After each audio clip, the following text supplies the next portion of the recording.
திருப்பந்தனை நல்லூரை தொடர்ந்து திருப்பனம் தாழ். இத்தலம் கும்பகோணத்திலிருந்து 10 கல் தொலைவில் உள்ளது. ஞானசம்பந்தப் பெருமானால் தேவாரம் பாடிய திருத்தலமாகும். கௌமார அட்டவணைப்படி ஒரே ஒரு திருப்புகழை கொண்ட திருப்புகழ் திருத்தலம் திருப்புகழ் 857.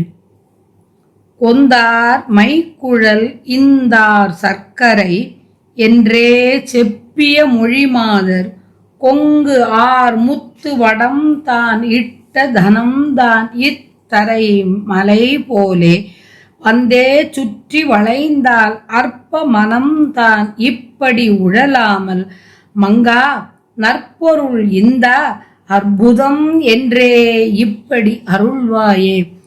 இந்தோட கதிர் கண்டோட கடம் மண்ட நற்றவர் குடியோட மண்ட நற்றவர் குடியோட எங்கே அக்கிரி எங்கே இக்கிரி என்றே திக்கெனவரு சூரை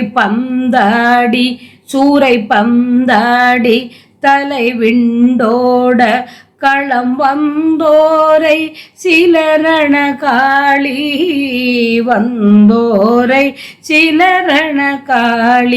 காளி பங்காகத்தரு கந்தா மிக்க பணம் தாழ் உற்றருள் பெருமாளே.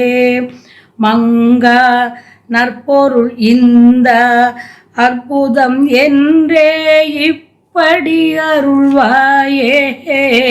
பனம்தாள் உற்றருள் பெருமாளே.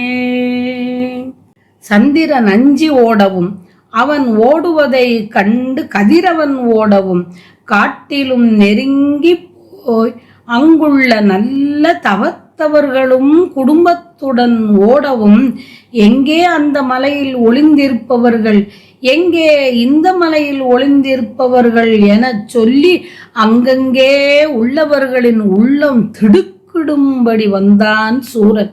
அவனை பந்தடிப்பதை போல் அடித்து வெருட்டியும் தலையிற்று போய் சிதறி விழவும் போர்க்களத்தில் வந்தவர்களை சிலரென காளிக்கு பங்கிட்டு அளித்த கந்தனே. காளி பங்காகத்தரு கந்தா.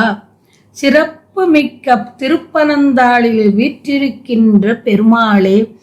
விலைமங்கையர் மலர்கொத்துக்கள் நிறைந்த கரிய கூந்தலையும் சந்திரன் போன்ற முகத்தையும் உடையவர்கள்.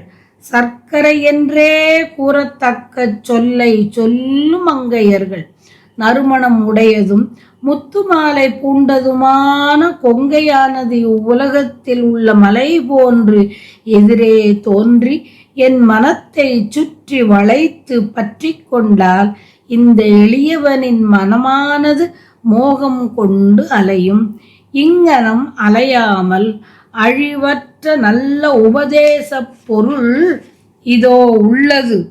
மங்கா நற்பொருள் இந்தா.